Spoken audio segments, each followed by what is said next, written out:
la chaîne YouTube Sophie Hérault, générateur de possibles. Aujourd'hui, j'ai l'immense plaisir et l'immense honneur d'interviewer Sébastien Knight, que certains connaissent peut-être plus sous l'appellation Sébastien le marketeur français. Sébastien, bonjour. Bonjour. Je dois dire, Sébastien, c'est quelqu'un d'exceptionnel, à la fois en tant qu'entrepreneur, mais aussi humainement parlant. Et c'est la raison pour laquelle je suis vraiment très, très heureuse de pouvoir faire cette interview. Alors, c'est d'abord un entrepreneur exceptionnel parce qu'il est consultant en marketing et stratégie d'entreprise.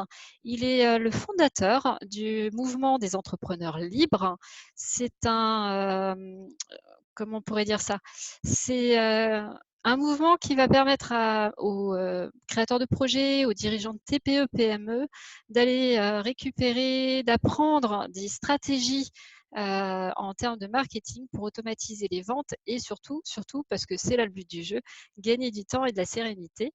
Donc, rien que pour ça, c'est plutôt vraiment exceptionnel.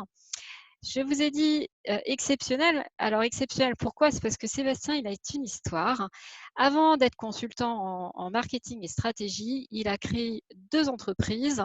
La première, en fait, qui est une école de danse latine à Nantes. Et alors là, je suis super méga heureuse parce que Nantes, c'est mon fief. Et puis également un centre en fait de coaching pour les célibataires et avoir donc des conseils pour pouvoir séduire leur âme sœur. Et à chaque fois, dans ces diverses entreprises, j'ai trouvé vraiment exceptionnelle l'approche, l'humanité. Et quand je dis que Sébastien Knight, c'est quelqu'un d'humainement exceptionnel, c'est parce qu'il a à cœur le partage, il a une très très grande générosité. Et pour lui, le succès, ça se fait pas tout seul, ça se fait en le partageant avec les autres, ça se fait également en le partageant avec sa famille, parce qu'il n'y a pas de raison que le personnel ne puisse pas profiter de la réussite professionnelle. Donc voilà, pour toutes ces raisons, Sébastien, c'est quelqu'un vraiment à suivre, que je vous recommande. Et si vous avez envie de lui ressembler, et bien justement, profitez du thème de cette interview qui est « Oser se lancer en tant qu'entrepreneur ». Alors Sébastien, je viens de beaucoup te parler, mais ça me paraissait vraiment important de dire qui tu es. Pourquoi se lancer en tant qu'entrepreneur? Quelles vont être les motivations qui vont se cacher derrière cette envie? Merci beaucoup Sophie pour cette belle introduction. Maintenant, c'est à moi d'être à la hauteur des attentes des personnes.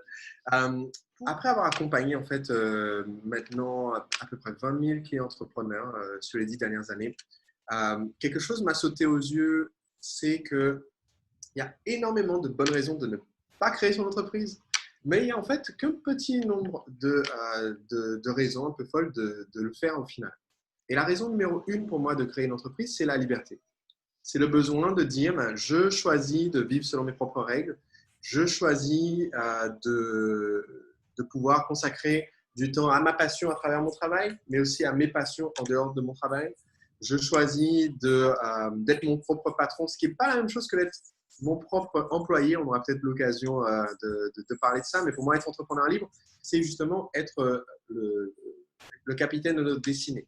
Et je dirais, tout le monde ne ressent pas ce besoin de liberté. C'est pour ça que tout le monde n'est pas entrepreneur. Mais pour ceux qui le ressentent, l'entrepreneuriat, c'est la seule façon de devenir son propre patron. C'est la seule façon de se sentir enfin libre et de vivre la vie dont on rêve. Donc, à travers le mouvement des entrepreneurs libres, ce qu'on fait, c'est accompagner les personnes qui disent, voilà, je voudrais pouvoir choisir mes horaires, je veux pouvoir influer moi-même sur combien je gagne et pas devoir réclamer une augmentation à chaque fois que j'ai besoin d'une petite rallonge. Je veux décider moi-même de combien je gagne. Je veux décider de combien de temps je passe avec ma femme, avec mes enfants, sur mes loisirs. Je veux décider avec quel client je veux travailler. Et aussi, parmi les raisons, selon moi, très importantes d'entreprendre, il y a aussi la question du feu sacré, qui est, j'ai une petite flamme en moi qui a envie de s'exprimer, qui refuse de s'éteindre. Et le métro boulot dodo, c'est étouffant pour cette petite flamme. Je veux qu'elle puisse s'exprimer. Une des raisons de se lancer, c'est parce que vous avez peur et que la peur est une boussole qui, en général, nous indique le chemin, la direction qu'on doit prendre pour grandir. Et donc, quand on a peur, c'est justement l'occasion de s'interroger, de se dire, mais en fait, peut-être que cette peur, c'est un signe. que c'est la direction dans laquelle je vais faire le plus de progrès personnel, le plus m'épanouir, le plus avancer. Il faut quand même savoir, et tu l'avais noté sur ton site d'ailleurs, il y a 37% des Français qui voudraient sauter le pas, et pourtant ils ne sont pas aussi nombreux que ça à le faire.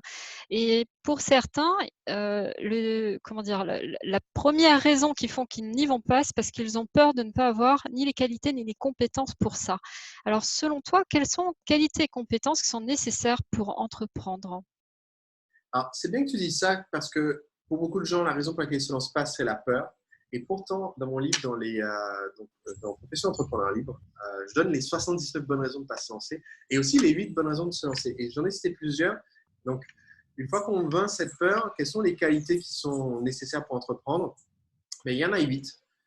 Premièrement, la liberté de penser, c'est-à-dire s'affranchir du conformisme, du moule établi, parce qu'on ne quitte pas, par exemple, un emploi, un CDI ou des allocations de chômage pour aller ensuite devenir entrepreneur et juste suivre en disant bêtement, ben, voilà ce que fait la concurrence, je vais faire pareil. Parce que croyez-moi, la concurrence galère. Il faut oser innover si on veut réussir. Deuxième qualité, l'enthousiasme, parce que les gens, ben, ils achètent avant tout nous, surtout si on vend du service, mais aussi si on vend du produit. Les gens, ils achètent notre enthousiasme, notre énergie avant d'acheter notre produit.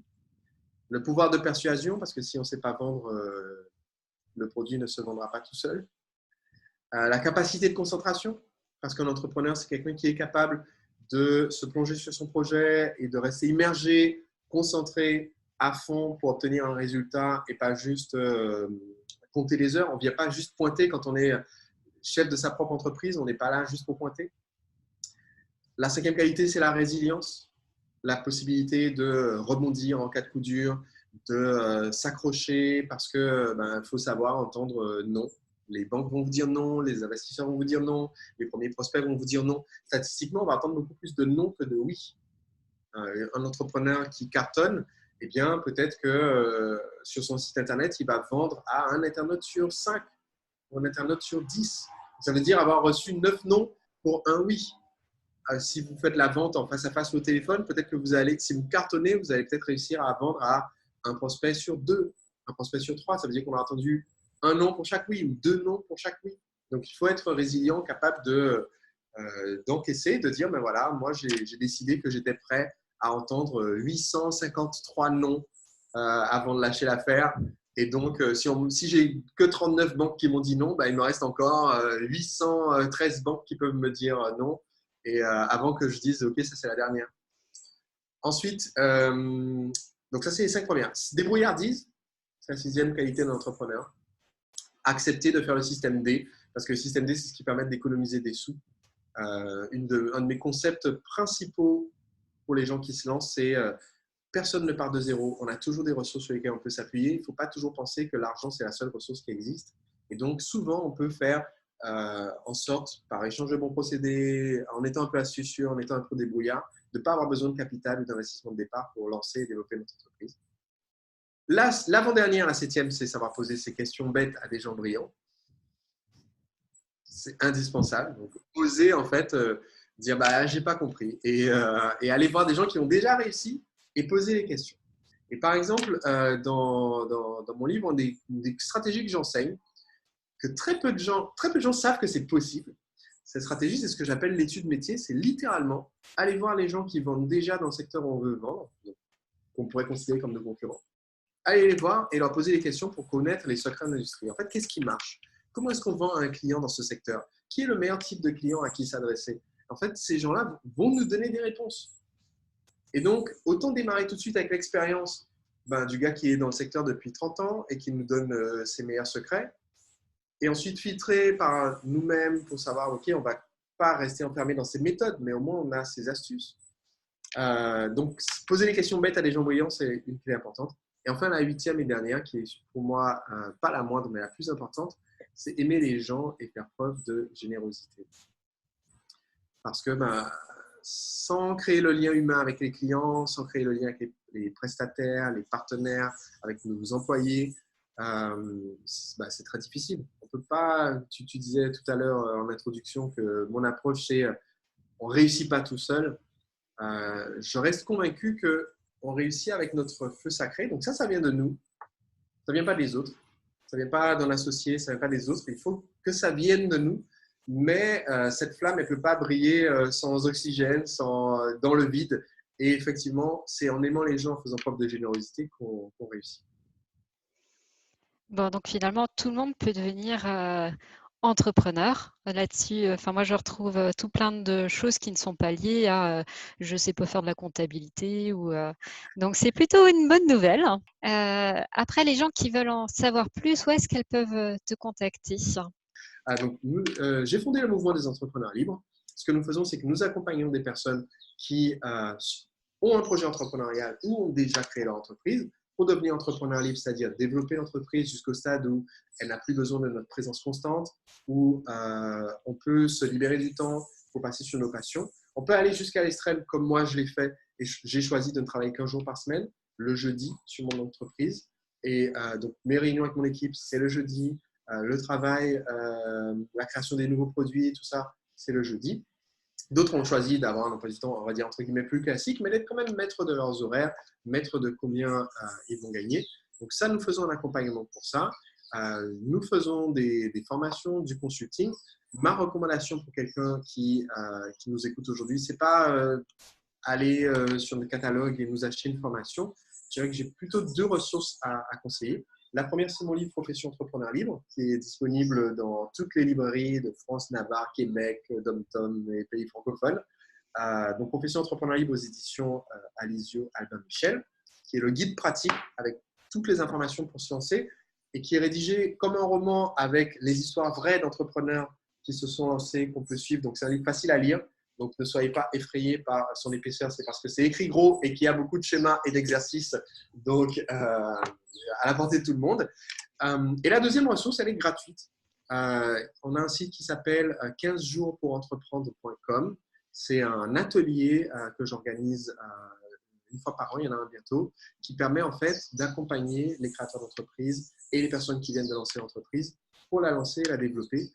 C'est un support entièrement gratuit d'interaction parce que tout le monde n'a pas forcément le budget de plusieurs dizaines de milliers d'euros pour un consulting, mais tout le monde peut se donner quelques heures en fait pour suivre un atelier et pendant 15 jours, à la fin, avoir son projet et être en mesure de le lancer ou d'assurer son succès. Donc ça, c'est sur 15jourspourentreprendre.com. Voilà les deux ressources que je recommanderais pour aider quelqu'un à démarrer ou développer son entreprise. Bon, bien encore, merci Sébastien. Moi, je voudrais juste préciser parce que tu t'en as parlé, mais effectivement, j'ai celui-ci en version papier, le secret des entrepreneurs libres. Ça se lit effectivement comme un roman. Il y a bien, comme tu l'as dit, les petits schémas à la fin. Ça, c'est histoire de se souvenir de points récap, mais d'une façon un peu ludique. Et voilà, tout ce qui est comment dire, enfin, ce sont des pépites qui sont à l'intérieur de tes bouquins, donc un grand, grand merci. Je sais que tu as aussi ton site lemarketeurfrançais.com. On peut retrouver le entrepreneurlibre.com également, hein, dont tu as parlé. Et puis, il y a aussi YouTube où tu es présent. Donc, il y a vraiment, pour ceux qui veulent aller plus loin, il y a vraiment beaucoup, beaucoup de choses de disponibles et vraiment une mine d'or que tu mets à disposition. Donc, vraiment, je recommande à tout le monde de pouvoir te suivre et de, voilà, de faire un bout de chemin avec toi, en fait. Merci beaucoup. Donc voilà, et bien, encore un grand, grand merci. Tu as toute ma gratitude vraiment pour d'avoir répondu à mes questions parce que je fais toujours la curieuse. Et j'espère que pour vous, chers auditeurs, vous avez pu prendre tout ce qu'il y avait à prendre dans cette interview, quitte à la regarder 10 fois s'il faut pour vraiment tout assimiler. Dans tous les cas, je vous dis à très bientôt pour une prochaine interview. Bye!